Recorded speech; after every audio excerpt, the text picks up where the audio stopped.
সকাল সকাল ঘুম থেকে উঠেই কিচেনে চলে আসছি। দুটি ডিম পোস্ট করে নিলাম।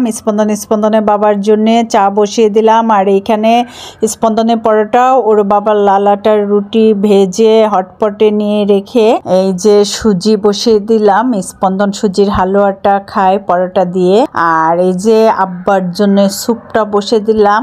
খুবই তাড়াতাড়ি করে ফ্লাক্সে রেখে যেতে হবে। তো হ্যালো এভরিওয়ান, আসসালামু আলাইকুম। কেমন আছেন সবাই? আলহামদুলিল্লাহ, আল্লাহর অসীম রহমতে খুবই ভালো আছে এবং খুবই ব্যস্ত আছে আজকে কয়েকদিন ধরেই। আর এমনিতেই তো খুবই ব্যস্ত দিনকাল যাচ্ছে, যেহেতু আব্বা আমার কাছে, আব্বা সবকিছু করে দিতে হয়। আজকে অনেক ভোরে ঘুম থেকে উঠেছি। উঠে সকালে ব্রেকফাস্টটা রেডি করেই স্মিতাকে নিয়ে বের হয়ে গেলাম স্মিতার স্কুলের উদ্দেশ্যে। আজকে স্মিতার ফাইনাল এক্সামের খাতা চেক করাবে, তার জন্যে প্যারেন্টস কল করেছে। তো যেহেতু হাতে সময় কম, কাজে একটি অটো রিক্সা নিয়ে চলে আসলাম। যদিও আমরা 4 নাম্বার গেট দিয়ে ঢুকি, 4 নাম্বার গেট দিয়ে ঢুকলে আবার ভিতরে যেতে অনেক সময় লেগে যায়, তাই আজকে হাজারিবাগ দিয়ে আসছি 5 নাম্বার গেটে। 5 নাম্বার গেট দিয়ে ঢুকেই হচ্ছে ওর ক্লাসরুম। এই জন্য 5 নাম্বার গেটে নেমে কি যে তাড়াহুড়া করে যাচ্ছি, আর এর মধ্যেই একটু ভিডিও করে আপনাদেরকে শেয়ার করছি। এই ভিডিওটা এত তাড়াহুড়ার মধ্যে করছি, জানি তত একটা ভালো হবে না, তবু আপনাদেরকে শেয়ার করার জন্যেই করে নিচ্ছি। তো এই তো স্মিতার ফ্রেন্ডদেরকে পেয়ে গেছে। আজকে অবশ্যই সবাই আসছে, আমরা লেটে আসায় সবার সাথে দেখা হয়নি, চলে গিয়েছে। হাতে গোনা কয়েকজন, 2-3 জন ছিল।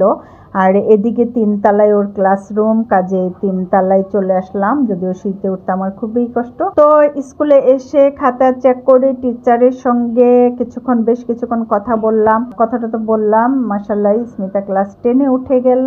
আমার মেয়েটা আস্তে আস্তে বড় হয়ে যাচ্ছে। আমিও চাই খুব তাড়াতাড়ি বড় হয়ে যাক, আর ভালো লাগে না ওদের পিছে খাটতে খাটতে আমার অবস্থা খারাপ। তো কাজ শেষ করে স্মিতার আমি বের হয়ে গেলাম আমার বাসার উদ্দেশ্যে। আজকে আবার বাসায় অনেক গেস্ট আসবে আমার, আর দুপুরে লাঞ্চের কিছুই রান্না বান্না করা হয়নি। তো আজকে ওর ক্লাসরুম থেকে গেট পর্যন্ত নূর মোহাম্মদের অটো দিয়ে অথবা মিনি বাসে আসতে হয়। তো আজকে ইচ্ছে করে একটু হাঁটলাম, হাঁটতেও ইচ্ছে করছে, আর ওটার ভিতরে আসলাম, হাঁটতেও খুব ভালো লাগে।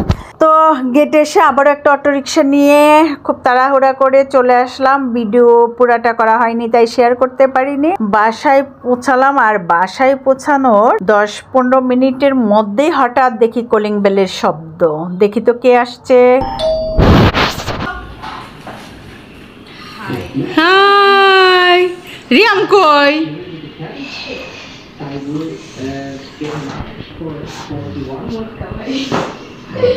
দেখো আপু কই?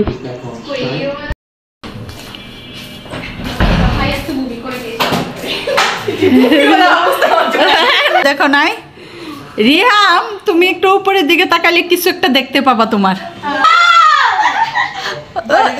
বেলুন পেয়ে কি খুশি। গতকালের রবীন্দ্র সরোবর থেকে স্মিতার জন্য একটি বেলুন এবং রিহামের জন্য একটি ঝিলিমিলি বেলুন কিনে রেখে দিয়েছে। এখন দেখেন এই যে 2 জন মিলে এই বেলুন দিয়ে দুষ্টুমি করছে।